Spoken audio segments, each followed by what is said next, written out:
amigas, amigos,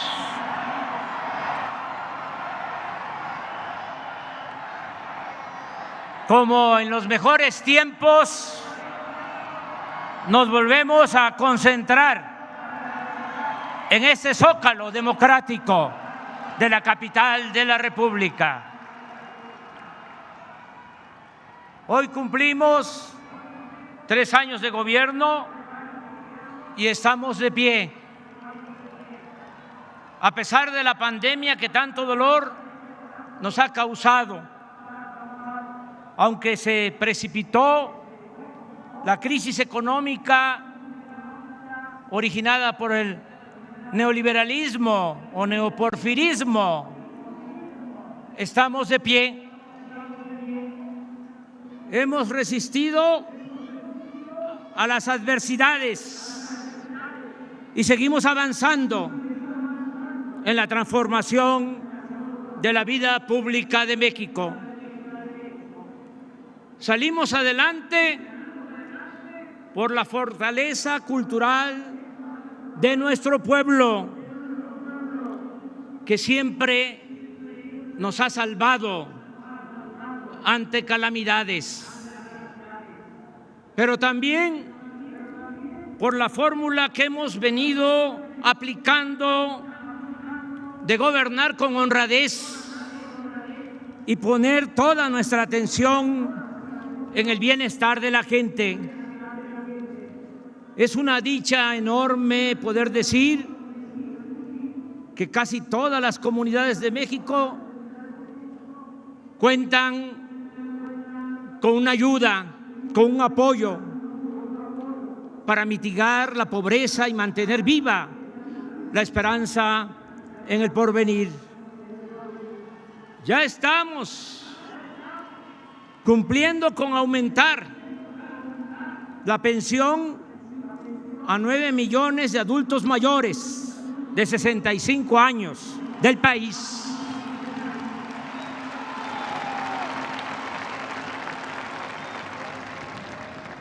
Aumentaremos la pensión para niñas y niños con discapacidad. Y estamos acordando con los gobiernos estatales extenderla a todas las edades, hacerla universal. A partir de enero del año próximo, aumentará el monto de las becas a estudiantes de familias pobres, de preescolar hasta nivel superior, de modo que cuando menos en los últimos 3 años se les incorporará el porcentaje de la inflación. Estas becas benefician a 11 millones de estudiantes de escasos recursos económicos y se invierten en ellas porque no es un gasto, es una inversión, 75,000 millones de pesos anuales. Es un programa sin precedente en México. Garantizar la salud pública ha sido todo un desafío.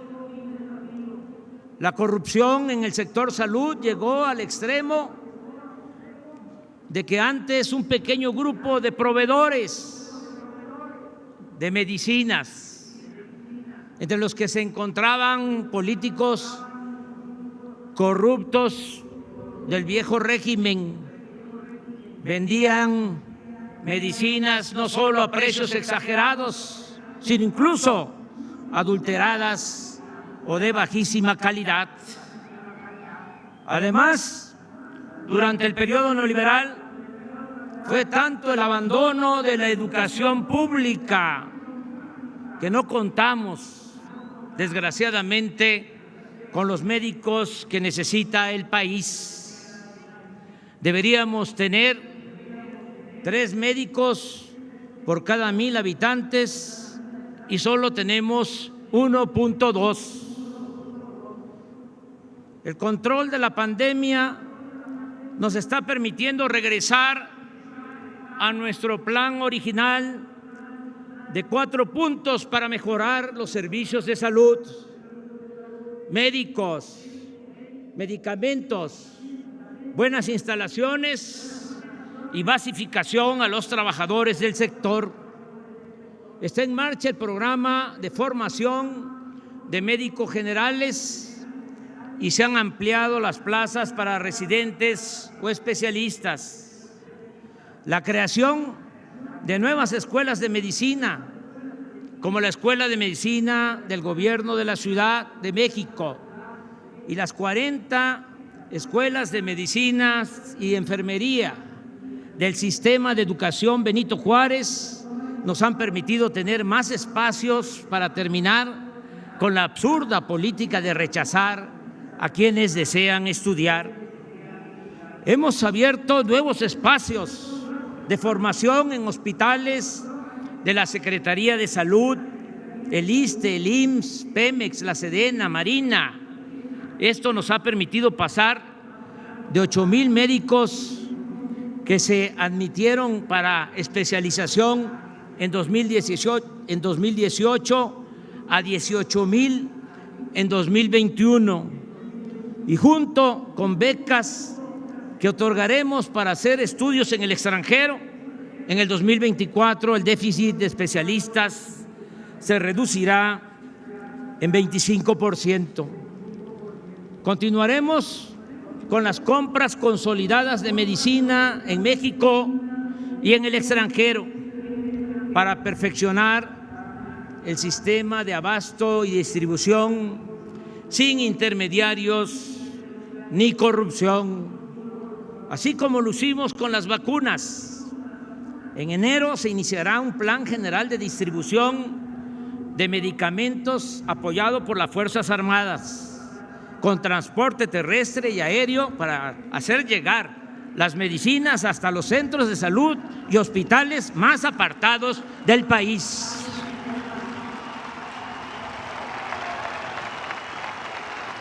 Asimismo, cumpliremos con basificar a los 80,000 trabajadores de la salud, como fue nuestro compromiso original. Adelanto que todos los que fueron contratados para atender la crisis sanitaria mantendrán su empleo. En síntesis, el sueño que quiero convertir en realidad es que al final del gobierno el sistema de salud pública permita que cualquier persona, sin importar su condición económica, social o cultural, sea atendida como lo merece, con médicos, especialistas, estudios y medicamentos gratuitos, y que la salud deje de ser, en definitiva, un privilegio y se convierta en un derecho universal de nuestro pueblo.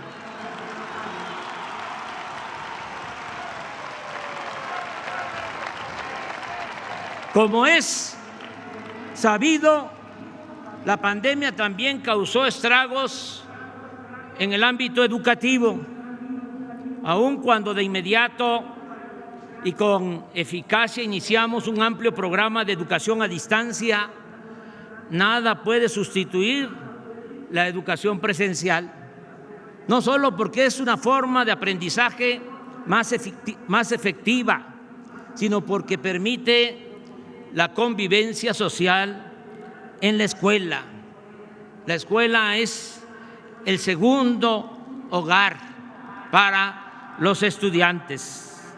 Por eso nos propusimos iniciar el regreso a clases presenciales con el nuevo ciclo escolar.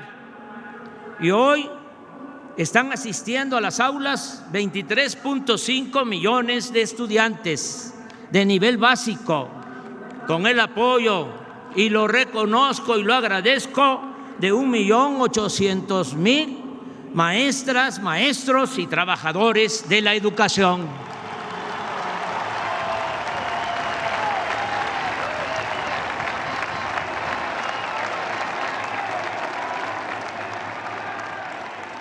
Con el programa La Escuela es Nuestra, a finales de este año se habrán entregado apoyos directos a sociedades de madres y padres de familia para el mantenimiento de 60,000 planteles, el 30% de todas las escuelas de educación pública, y seguiremos avanzando hasta llegar al 100% de los centros escolares del país. Cancelamos la mal llamada reforma educativa que se quiso imponer sin el acuerdo ni el respaldo de maestras y maestros, que son los que transmiten el conocimiento en las aulas.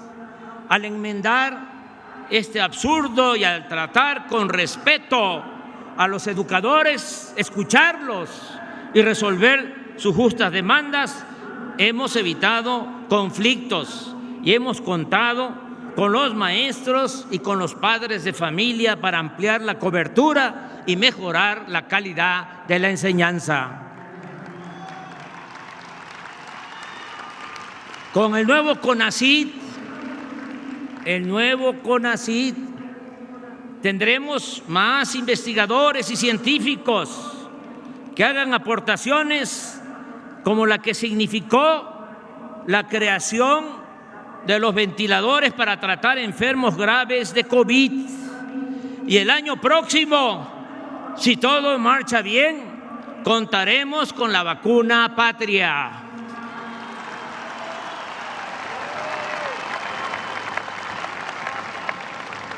Es oportuno recordar que mientras estemos en el gobierno no se permitirá el ingreso de maíz transgénico, no se usará fracking para la extracción de crudo, no se otorgarán nuevas concesiones mineras, no se sobreexplotarán los mantos acuíferos, no se permitirá la tala de selvas y bosques, no se autorizará la instalación de basureros de desechos tóxicos o peligrosos, no se permitirá operar a ninguna empresa que no tenga planta de tratamiento de aguas negras, no se permitirán violaciones a la norma de calidad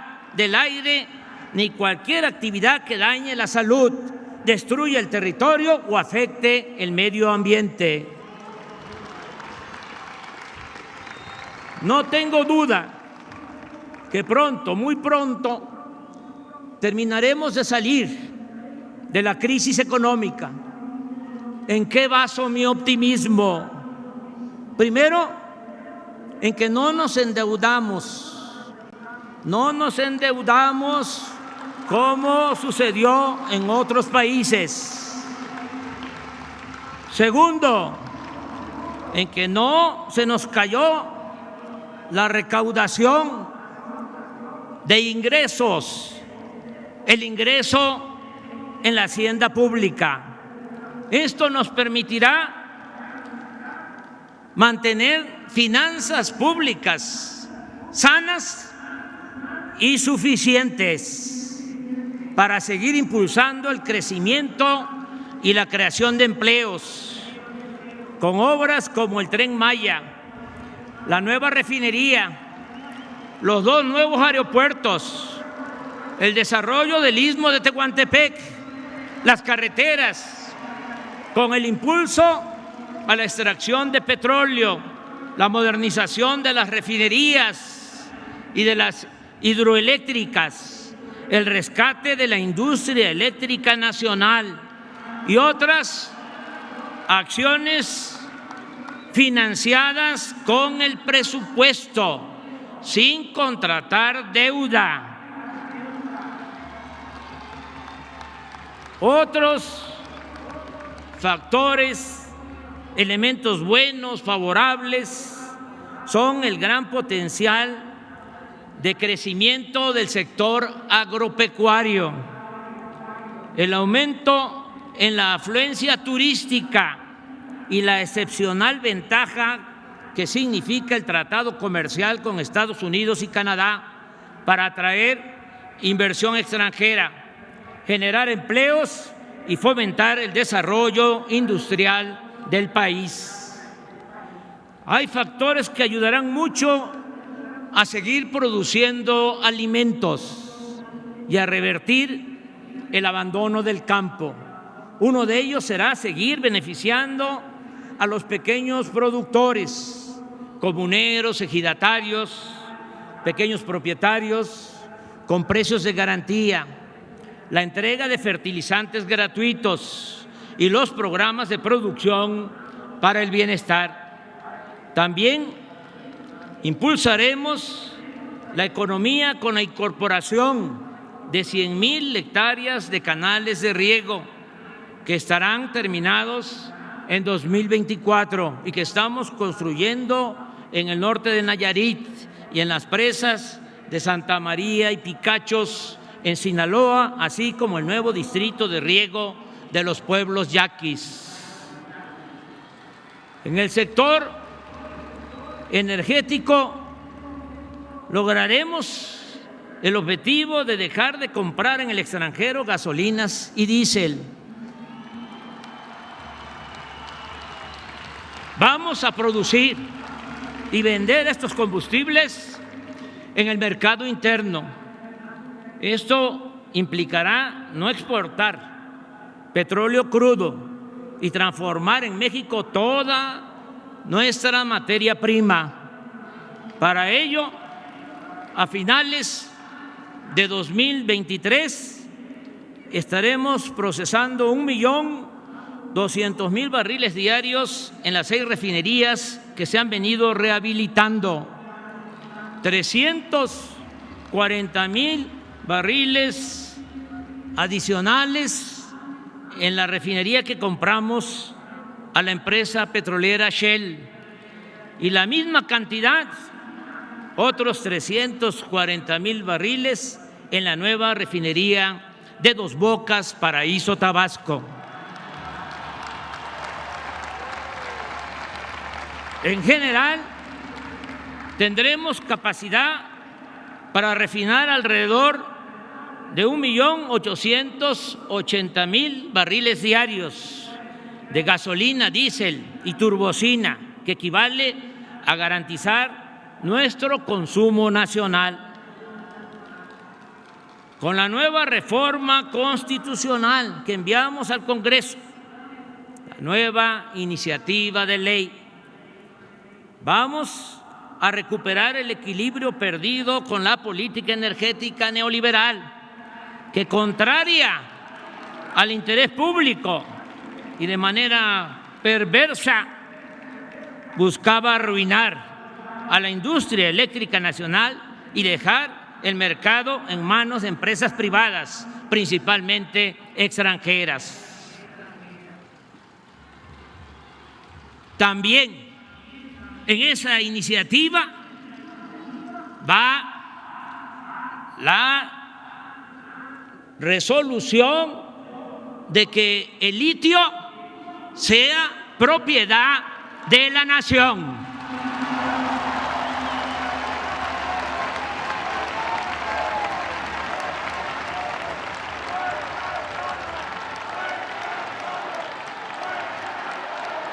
Para garantizar la generación suficiente de electricidad, se ha iniciado un programa de modernización de turbinas y otros equipos complementarios en 16 hidroeléctricas. Asimismo, se están licitando para su construcción 6 plantas termoeléctricas y está por comenzar la construcción del parque de generación de energía solar en Puerto Peñasco, Sonora, más otras acciones que sumadas harán posible que sigamos produciendo lo que se requiere para el consumo doméstico y empresarial, evitando fallas o apagones, con un mejor control en el manejo de las líneas de transmisión Y lo más importante, mantener sin aumento en términos reales el costo de la energía eléctrica para los consumidores.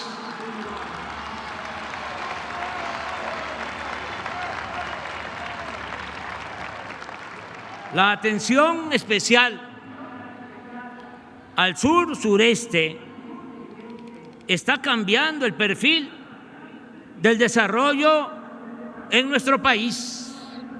Por ejemplo, el Tren Maya implica una inversión del orden de 150,000 millones de pesos para construir 1,500 kilómetros de vías férreas con trenes rápidos y modernos que podrán introducir a turistas que llegan a Cancún, Playa del Carmen y Tulum, Quintana Roo, hacia el sur de ese estado, hacia Yucatán, Campeche, Chiapas y Tabasco. Se dispondrá de 42 trenes con 243 vagones, los cuales serán fabricados por la empresa Bombardier y Alstom en Ciudad Sagún del estado de Hidalgo, mediante un contrato que ya suscribimos de adquisición de 36,000 millones de pesos del presupuesto público. En cuanto al nuevo aeropuerto de Tulum, ya se cuenta con el terreno, 1,200 hectáreas, y se ha iniciado el proyecto técnico para empezar la obra a principios del año próximo y terminarla en diciembre del 2023. Otro proyecto importante para el desarrollo del sur-sureste es el tren del Istmo de Tehuantepec, que unirá a los países del Pacífico con la costa este de Estados Unidos. El puerto de Salina Cruz está siendo modernizado con muelles, patios de contenedores y almacenes, y con la construcción de un rompeolas de 1,5 kilómetros mar adentro. Lo mismo estamos haciendo con la ampliación del puerto de Coatzacoalcos en el Golfo de México. La comunicación entre este puerto y el de Salina Cruz se realizará por una línea de ferrocarril de carga y de pasajeros que se está reconstruyendo para hacer el traslado de un océano a otro en 6 horas. El proyecto contempla la creación a lo largo del trayecto de puerto a puerto de 10 parques industriales, de los cuales ya contamos con 8 de 320 hectáreas en promedio cada uno. Allí las empresas tendrán estímulos fiscales en IVA y en impuestos sobre la renta, con el propósito de que se creen empleos y esta zona se convierta en una cortina de oportunidades para quienes se ven obligados a emigrar del sur a la frontera norte en busca de mejores condiciones de vida y de trabajo. El proyecto incluye también la rehabilitación de 310 kilómetros de vías férreas de Coatzacoalcos a Palenque con conexión al Tren Maya, más un ramal de Estación Chontalpa a la refinería de Dos Bocas, así como 472 kilómetros de vías férreas también para carga y pasajeros de Ixtepec, Oaxaca, a Ciudad Hidalgo, Chiapas, es decir, hasta la frontera con la hermana República de Guatemala.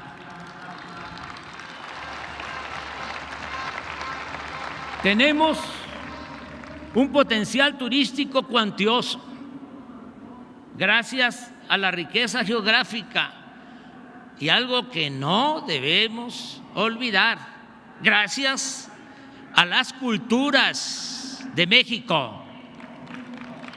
En todo el territorio hay bellezas naturales incomparables y una diversidad cultural conformada por 62 etnias. Y así como estamos promoviendo el sureste y el istmo con la construcción de aeropuertos, buenas carreteras y trenes modernos. También estamos atendiendo la costa de Jalisco, Nayarit y Sinaloa, incluyendo el rescate de las Islas Marías, que antes fueron un temido penal y que ahora se están convirtiendo en una escuela para el cuidado del medio ambiente y el turismo cultural e histórico. También vamos a terminar el año próximo una moderna carretera desde la ciudad de Oaxaca hasta Puerto Escondido y Huatulco. En 2023 culminaremos la que irá de Oaxaca al istmo de Tehuantepec, la del istmo hasta Cayucan, Veracruz, así como unos 250 caminos de concreto y piedra construidos por las mujeres y hombres de los pueblos de Oaxaca, caminos que son verdaderas obras de arte. En mi reciente viaje a Washington propuse 3 acciones básicas. Primero, un plan de inversión en América del Norte y en todo el continente para la sustitución de importaciones, el apoyo a países centroamericanos para reducir el fenómeno migratorio y el respaldo a la iniciativa del presidente Biden para regularizar a 11 millones de migrantes indocumentados, mayoritariamente paisanos nuestros que viven y trabajan honradamente en ese país. Le dije con toda franqueza al presidente Biden: íbamos a estar pendientes para ver el comportamiento de los legisladores, tanto del Partido Demócrata como del Partido Republicano, y que con todo respeto y franqueza nos íbamos a pronunciar en su momento para señalar lo que no haya significado solidaridad y reconocer la gratitud de quienes voten por esa iniciativa.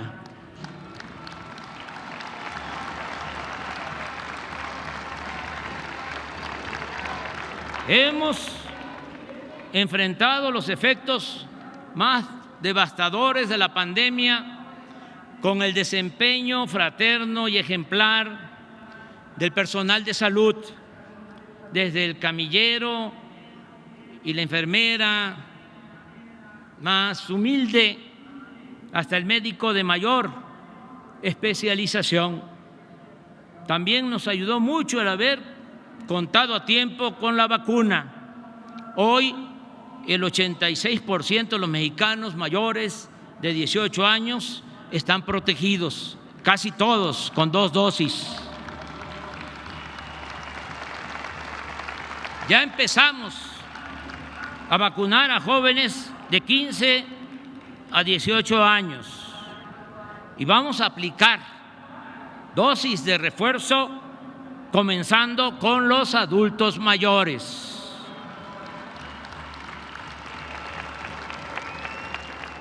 La reducción del número de hospitalizados y sobre todo la considerable disminución de los fallecimientos no solo alivia el sufrimiento humano, sino que resulta positivo para la normalización económica, educativa y social.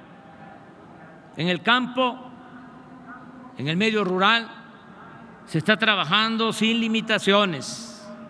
El año pasado, la producción agropecuaria, a pesar de la pandemia, aumentó 2% y las cosechas de maíz y frijol de este año serán abundantes gracias a las lluvias.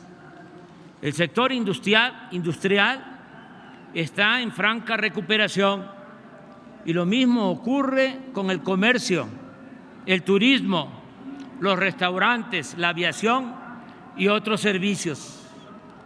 se está recibiendo inversión extranjera como nunca.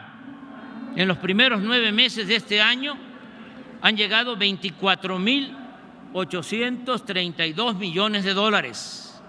Somos el principal socio comercial de Estados Unidos de América. Este año, las remesas de nuestros paisanos migrantes, un aplauso a nuestras paisanas y paisanos migrantes, lo que envían a sus familiares en México, este año alcanzará la cifra récord de 50,000 millones de dólares. Hoy, por cierto, el Banco de México dio a conocer que las remesas en octubre pasado fueron de 4.819 millones de dólares, 34% más que el mismo mes del año pasado. Otro récord histórico. Gracias de todo corazón.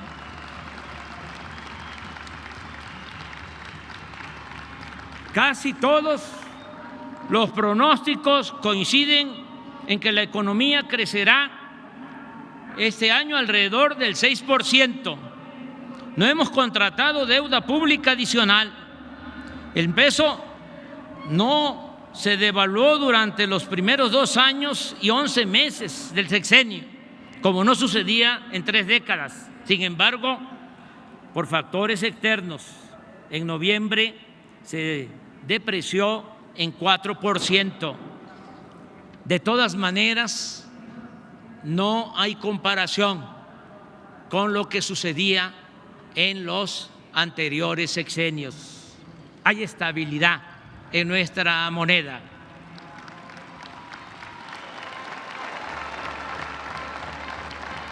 Hoy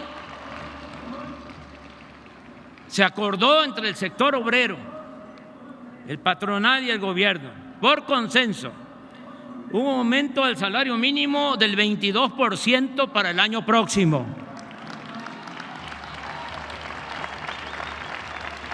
Lo cual significa que durante nuestra gestión el incremento al salario mínimo ha sido del 65% en términos reales, algo que no ocurría en más de 3 décadas. Y el salario mínimo en la zona fronteriza ha crecido más del doble en el tiempo que estamos en el gobierno. No hemos aumentado los precios de las gasolinas, el diésel y la electricidad en términos reales. El gas ha aumentado un poco por encima de la inflación, pero ya se establecieron precios máximos y se creó Gas Bienestar, que se irá ampliando para garantizar precios justos. Desde que llegamos al gobierno hasta la fecha, el índice de la Bolsa de Valores ha crecido en 19%. La inflación aumentó también recientemente, pero se mantiene en 7%, igual que en Estados Unidos. Se ha reducido 3% la tasa de interés que fija el Banco de México. Y si esa institución tenía a fines de la administración pasada reservas por 173.775 millones de dólares, actualmente ascienden a 199.310 millones de dólares, 25,000 millones de dólares más, un aumento del 15%. También es satisfactorio informar que hemos recuperado 1.395.000 empleos que se perdieron por la pandemia y se han creado 320,000 puestos adicionales, de modo que ahora se tiene la cifra más alta de la historia en cuanto a empleo formal, con 20.933.000 trabajadores registrados, inscritos en el Instituto Mexicano del Seguro Social y con un salario promedio también inédito de 13,000 pesos mensuales. La pandemia, con el apoyo de todas, de todos los mexicanos, porque se gobierna con el pueblo, esa es la democracia, gobierno del pueblo, para el pueblo y con el pueblo.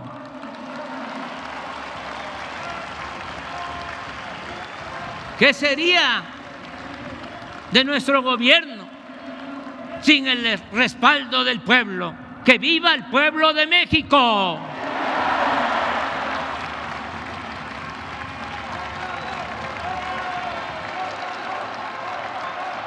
La pandemia no desembocó en una crisis de consumo.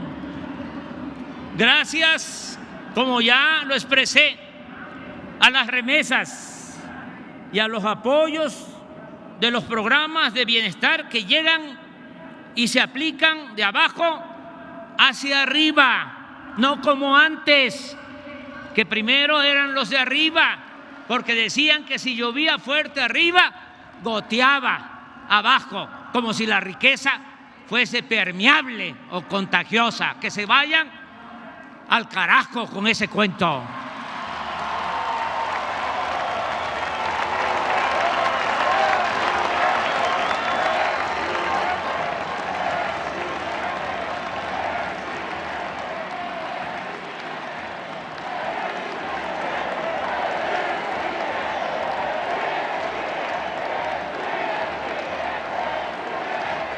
Así se pudo evitar la falta de alimentos y otros bienes de primera necesidad.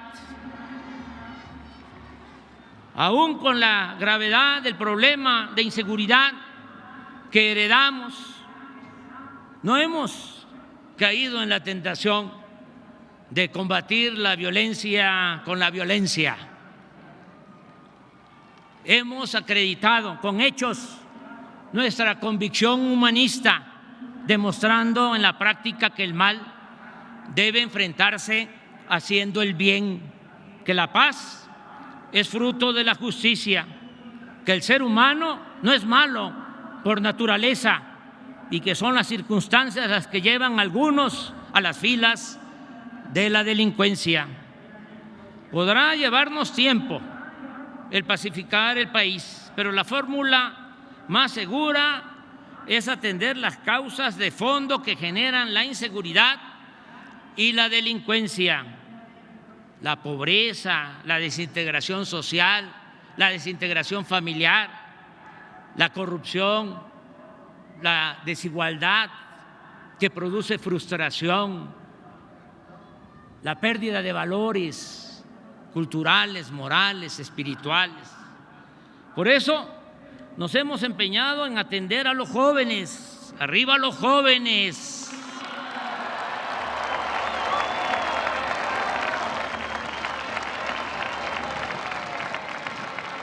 Al que no se incorpora al estudio o al trabajo, tiene oportunidades de hacerlo. No se les deja solos para que sean enganchados por la delincuencia a cambio de dinero, fama o lujo barato. La verdadera confrontación con los jefes de las bandas, la real, la profunda, la importante, es evitar que se lleven a los jóvenes, que recluten a los jóvenes, quitarles el semillero, impedirles que cuenten con un ejército de reserva para delinquir. Con los programas de bienestar lo estamos logrando, garantizándole el apoyo a los jóvenes y la oportunidad al trabajo y al estudio. Todos los días trabajamos con ese propósito de manera coordinada en el Gabinete de Seguridad y hemos logrado reducir en 3 años el robo de combustibles, el llamado huachicol, en 95%. Los homicidios en apenas 0.7%, porque nos los dejaron muy arriba y tuvimos primero que contener el avance y ya vamos poco a poco disminuyendo la incidencia de este tipo de delitos, homicidio. En cambio, el robo de vehículo lo hemos bajado en 29%, el secuestro en 20%, y así en casi todos los delitos del fuero común y federal. Aquí destaco la importancia que tuvo en su momento y el apoyo de todos los partidos en el Congreso para la creación de la Guardia Nacional. Esta institución ya cuenta con 100,000 elementos, los cuales operan en casi todas las regiones del país, desde 207 cuarteles construidos, 207 cuarteles construidos en estos 3 años por los ingenieros militares. Las acusaciones de que estamos militarizando al país carecen de toda lógica y de la más elemental buena fe. No se ha ordenado a las Fuerzas Armadas que hagan la guerra a nadie. No se les ha pedido que vigilen u opriman a la sociedad, que violen las leyes, que coarten las libertades y mucho menos que se involucren en acciones represivas. El vasto esfuerzo para construir la paz se ha llevado a cabo sin violaciones a los derechos humanos, sin el involucramiento de las fuerzas federales en masacres, sin cometer torturas, sin desapariciones forzadas y ejecuciones extrajudiciales como ocurría antes. Ya no aplica el mátalos en caliente.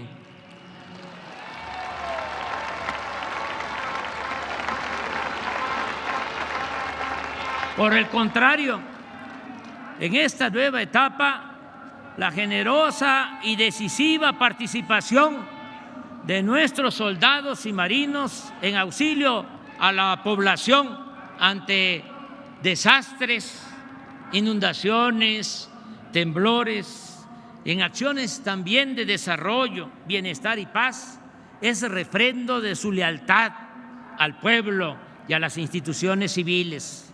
Esa participación de las Fuerzas Armadas, además, contribuye a dejar atrás la distancia y hasta la desconfianza entre civiles y militares que se generó por las decisiones erróneas y perversas de los anteriores gobiernos. Por eso reitero, las Fuerzas Armadas, no lo olvidemos, nacieron con la Revolución Mexicana. No es un ejército de élite, no pertenece a la oligarquía, no es igual a otros ejércitos del mundo. Las Fuerzas Armadas surgen del pueblo, los soldados son pueblo uniformado.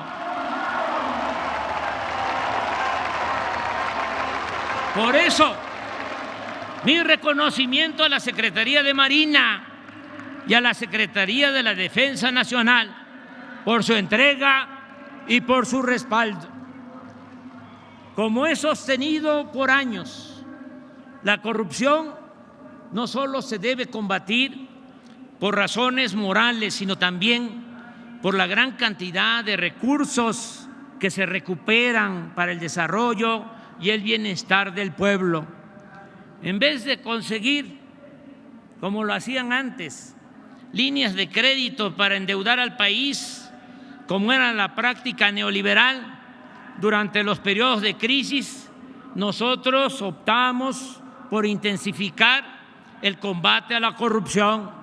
En el primer año de gobierno logramos, entre otras medidas, eliminar, porque eso es corrupción legalizada, la condonación de impuestos a grandes contribuyentes, grandes empresas, los grandes bancos, beneficiarios del influyentismo, que no pagaban impuestos. Y se estableció en la Constitución también que la corrupción es delito grave, pues no lo era desde el tiempo que se reformó el Código Penal en el gobierno de Carlos Salinas de Gortari. Gracias a ello se ha fortalecido la hacienda pública. A pesar de la pandemia, en 3 años aumentamos la recaudación en 400,000 millones de pesos y fuimos de los pocos países en el mundo, creo 2 países solamente, en los que no cayó el ingreso tributario. Seguimos ahorrando en los costos de construcción de obras y en la contratación de servicios. La mejor demostración de las ventajas de esta estrategia se advierte con claridad en el comparativo entre la construcción del aeropuerto Felipe Ángeles y el fallido proyecto del aeropuerto de Texcoco. Esa obra, cancelada por la decisión del pueblo, tenía un costo estimado de 300,000 millones de pesos. En contraste, el Aeropuerto General Felipe Ángeles se va a construir con menos de 75,000 millones de pesos, y aún sumando los 100,000 millones por la liquidación a empresas que mantenían contratos en el proyecto Texcoco, que por cierto no quedamos a deber absolutamente nada a esas empresas.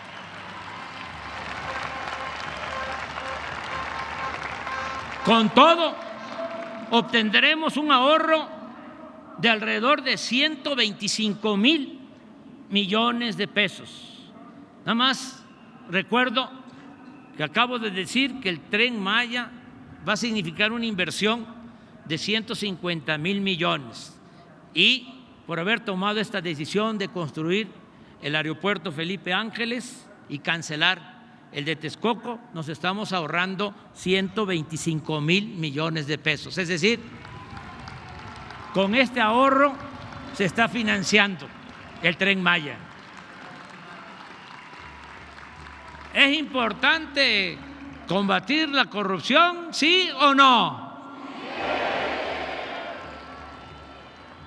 Con la política de combate a la corrupción y con la política de austeridad republicana hemos ahorrado en los 3 años 1.400.000 millones de pesos. La cancelación de fideicomisos y fondos que se manejaban de manera discrecional, deshonesta y en beneficio de minorías también nos ha permitido liberar más presupuesto en beneficio del pueblo. Se ayuda de manera directa con recursos económicos a productores y pescadores.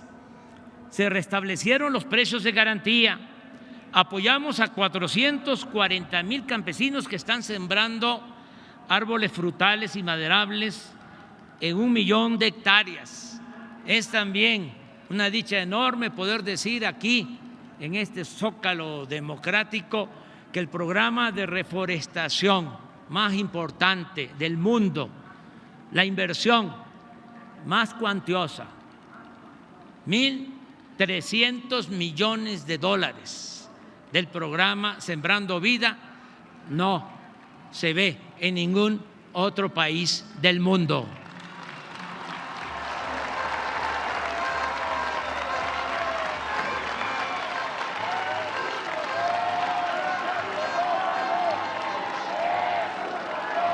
Se entregan fertilizantes a todos los productores de Guerrero.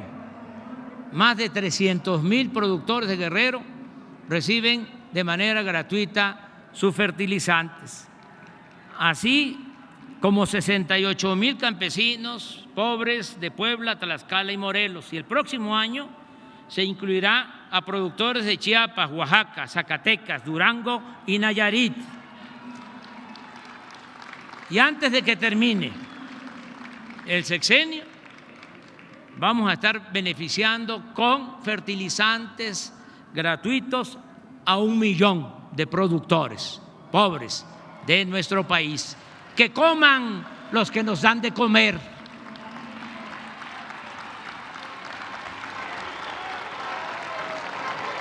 $2,093,000 jóvenes han trabajado como aprendices con una percepción de un salario mínimo. En 3 años hemos otorgado 3,700,000 créditos a la palabra para construcción y mejoramiento de vivienda y en beneficio de productores del campo y de pequeños negocios familiares. No hemos dejado de pagar a maestros, a médicos, enfermeras, soldados, marinos, policías y otros servidores públicos. No han faltado los libros de texto para el nivel básico y educación media superior, y se trabaja, porque esto es muy importante, en mejorar los contenidos de los libros de texto. Están terminadas o en proceso 145 universidades públicas.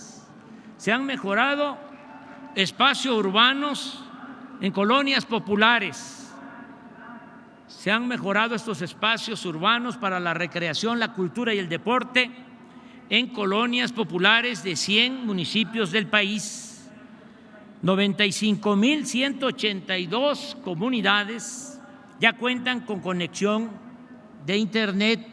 El próximo año serán 122,000 y en 2023 la red cubrirá todo el territorio nacional.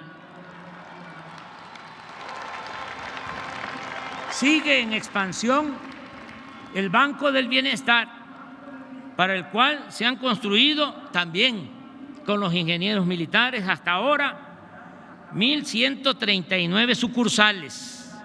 Hay 516 más en proceso y en los próximos 2 años tendrá cobertura el Banco del Bienestar hasta en las regiones menos comunicadas del país, con 2,700 sucursales. Va a ser el Banco de México con más sucursales en todo el territorio nacional.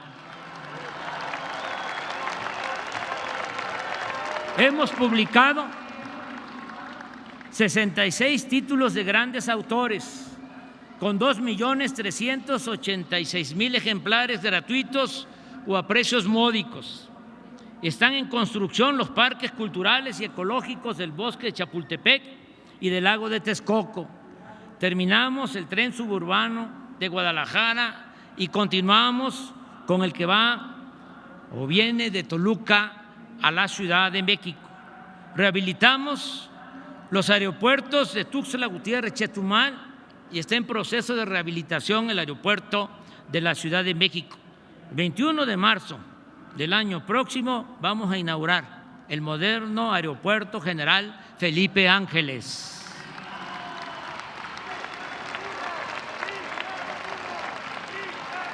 Hemos invertido 34,000 millones de pesos en el mantenimiento de 40,000 kilómetros de carreteras del país. Se están construyendo caminos rurales y modernizando carreteras en casi todos los estados de la República. Desde enero de este año se aplica en la frontera sur la misma política de estímulos fiscales que iniciamos en 2019 en la frontera norte. Se implementó el Programa Nacional de Búsqueda y Localización de Personas Desaparecidas por la Violencia. Continuaremos con la investigación, es un compromiso que adquirimos y los compromisos se cumplen. Vamos a continuar con la investigación hasta saber la verdad de los jóvenes desaparecidos de la Normal de Ayotzinapa. Se están reparando daños cometidos a personas o a familiares afectados por la corrupción neoliberal o por la violencia de Estado, como los casos de la guardería ABC en Hermosillo, Sonora, y Pasta de Conchos en Coahuila. Se mantiene el programa de protección a periodistas.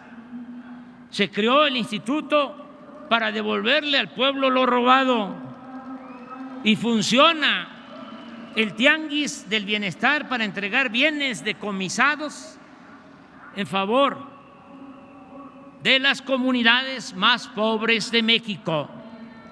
Se aprobó la nueva ley laboral para garantizar el voto directo y la democratización de los sindicatos.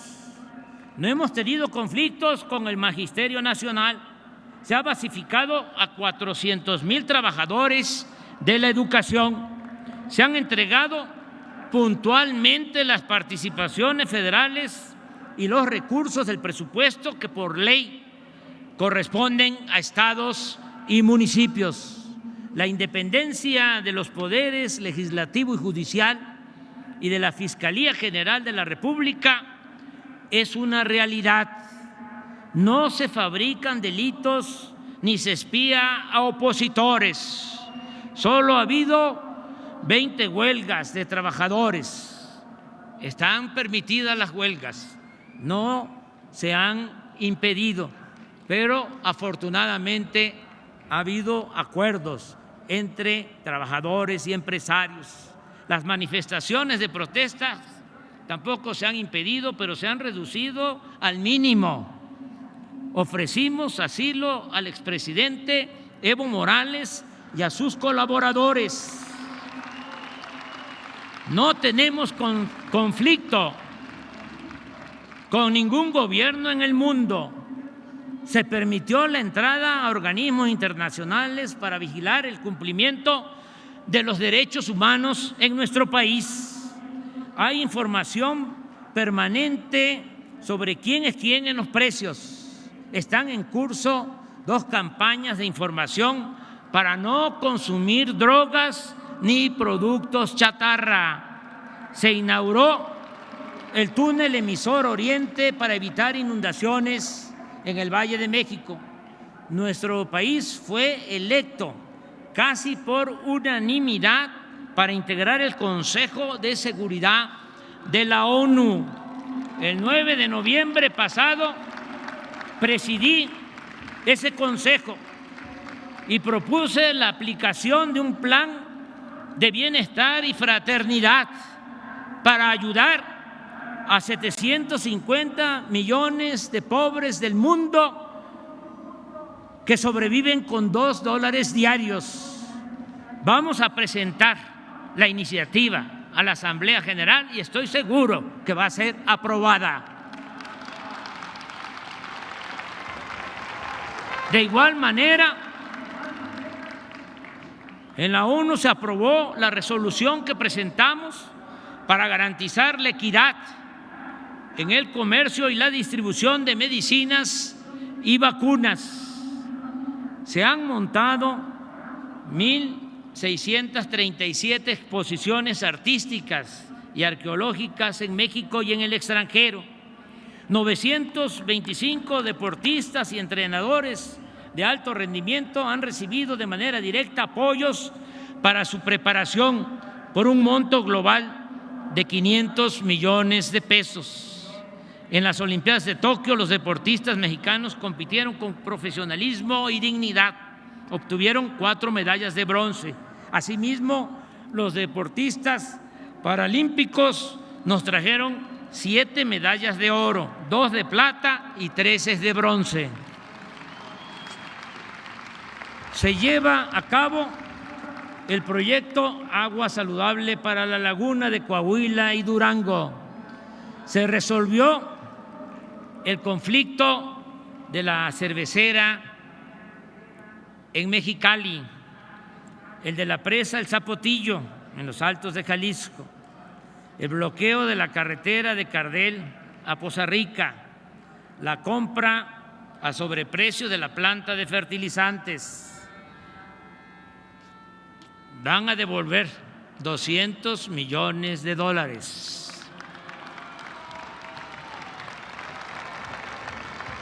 Ya entregaron 50. Los gasoductos también se resolvió, se enderezó ese entuerto. La privatización de los reclusorios, el mantenimiento concesionado de carreteras, la autopista Peñón-Texcoco, la coquizadora de Tula que había quedado inconclusa, el monopolio en la compra de medicamentos y muchos otros problemas heredados del antiguo régimen. Se están creando escuelas para la formación de deportistas y maestros de educación física. Se aplica un nuevo etiquetado en alimentos para evitar el consumo de productos chatarra. Se incorporó a la enseñanza pública la nueva materia vida saludable y se está aplicando el plan de justicia a los pueblos yaquis de Sonora, entre otras acciones. En este 2021 estamos conmemorando los 700 años de la fundación de nuestra ciudad capital.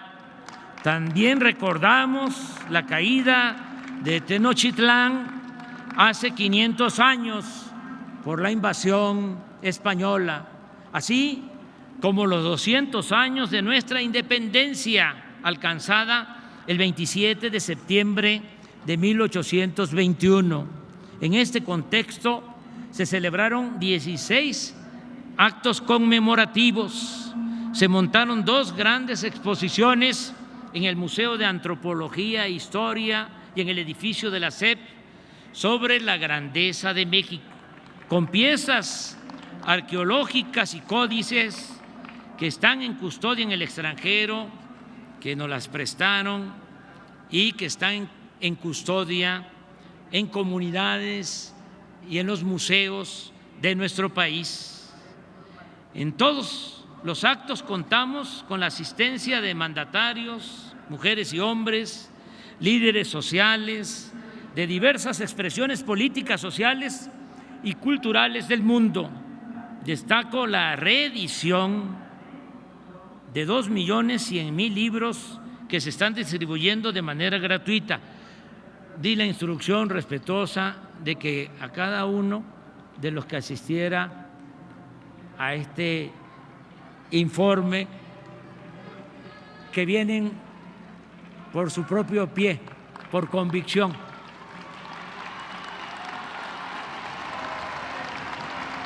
porque la lectura ayuda mucho, el fomento a la lectura, que a cada uno de los asistentes les entregaran un libro.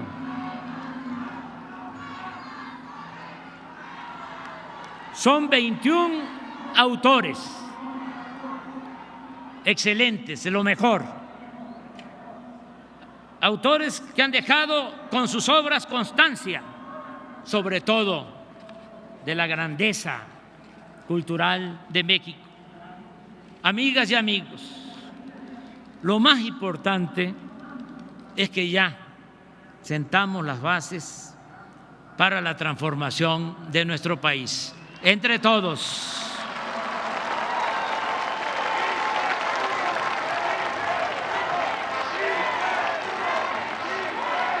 En 3 años ha cambiado, en 3 años ha cambiado como nunca la mentalidad del pueblo, que eso es lo más importante de todo, la revolución de las conciencias, el cambio de mentalidad. Eso es lo más cercano a lo esencial, a lo mero principal. Y eso es lo más cercano a lo irreversible. Pueden darle marcha atrás a lo material, pero no van a poder cambiar la conciencia que ha tomado en este tiempo el pueblo de México.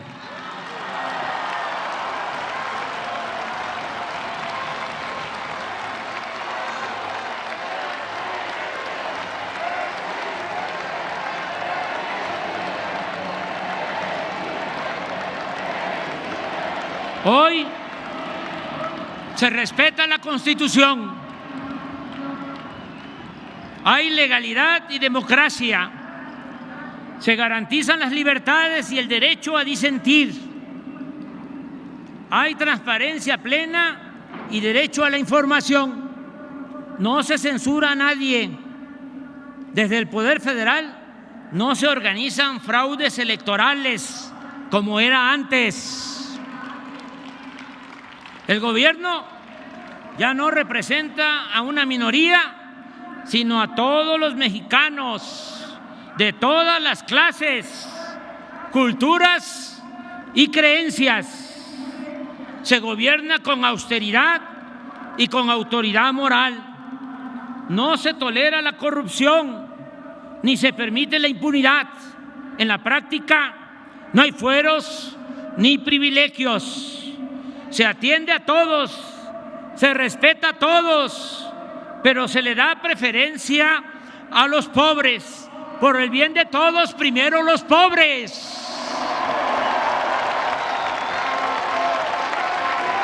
Se protege la naturaleza, se auspicia la igualdad de género, se repudia la discriminación, el racismo y el clasismo, se fortalecen valores morales, culturales y espirituales, se cuida y se promueve el patrimonio cultural e histórico de México. Amigas y amigos, acaba de autorizarse el presupuesto para el año próximo. Agradezco a los legisladores de nuestro movimiento su respaldo consciente y en favor de la transformación. Muchas gracias. En nombre del pueblo de México, tendremos recursos para atender por convicción y humanismo a los más desposeídos y necesitados de México. Ayudar a los pobres, no lo olvidemos, alivia el alma, mantiene tranquila la conciencia y alegra el corazón. Pero este fraterno proceder implica también algo adicional, no poco importante. Atender a los más pobres es ir a la segura para contar con el apoyo de muchos, de millones, cuando se busca transformar una realidad de opresión y alcanzar el ideal de vivir en una sociedad mejor. Nada bueno se puede esperar, en cambio, de políticos corruptos, de la prensa que se vende o se alquila, de intelectuales convenencieros y de potentados dominados por la codicia. La clave está, esto para los jóvenes que quieran formarse y dedicarse al noble oficio de la política. La clave está en la frase del presidente Juárez: con el pueblo todo, sin el pueblo nada.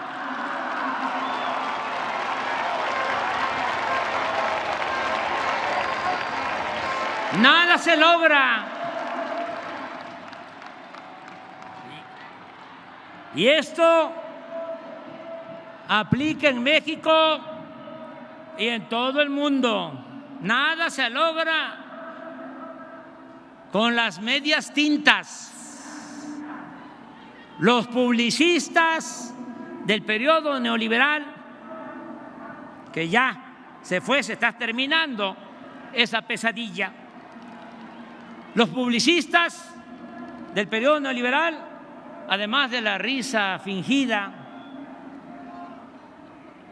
el peinado engominado y la falsedad en la imagen, siempre recomiendan a los candidatos y gobernantes correrse al centro, es decir, quedar bien con todos. Pues no, eso es un error.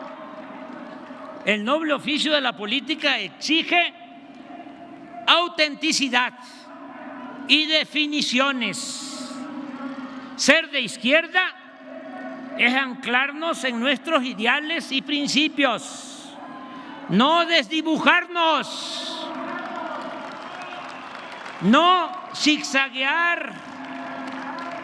Si somos auténticos, si hablamos con la verdad y nos pronunciamos por los pobres y por la justicia, mantendremos identidad, y ello puede significar simpatía, no solo de los de abajo, sino también de la gente lúcida y humana de la clase media y alta. Y con eso basta para enfrentar a las fuerzas conservadoras, a los reaccionarios.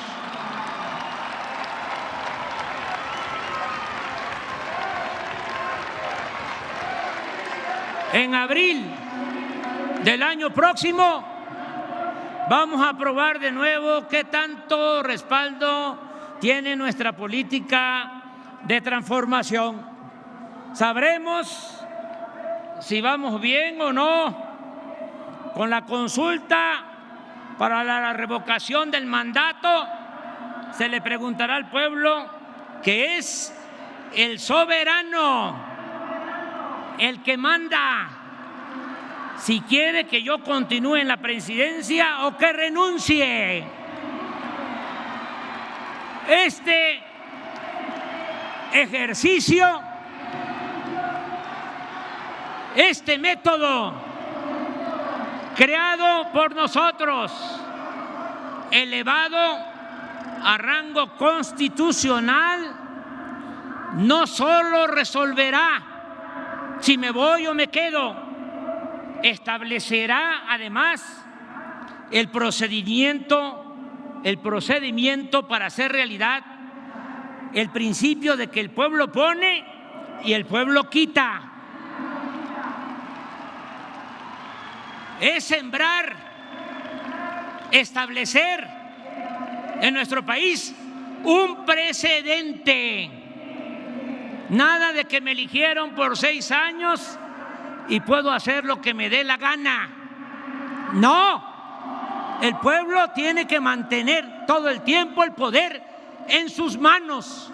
Si un gobernante no está a la altura de las circunstancias y no manda obedeciendo al pueblo, revocación del mandato y para afuera.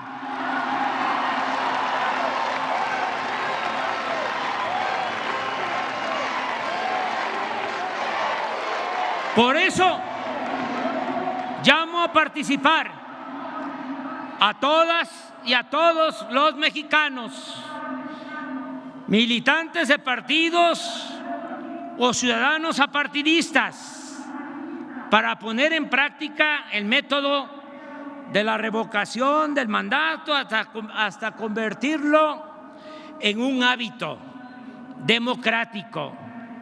Tengamos fe en el pueblo y sigamos haciendo historia. Por lo pronto, en estos 3 años hemos demostrado que somos una gran nación, libre y soberana, respetada y respetable para el resto del mundo, que lucha por la paz y que se encamina a ser una república justa, igualitaria, democrática y fraterna. Y eso ha sido una obra, repito, de todas y de todos, de un nosotros, que hoy está aquí, representado por ustedes, mujeres y hombres libres y conscientes, protagonistas principales de la Cuarta Transformación de México. Gracias, pueblo de México. Gracias de todo corazón. ¡Que viva México! ¡Viva México! ¡Viva México!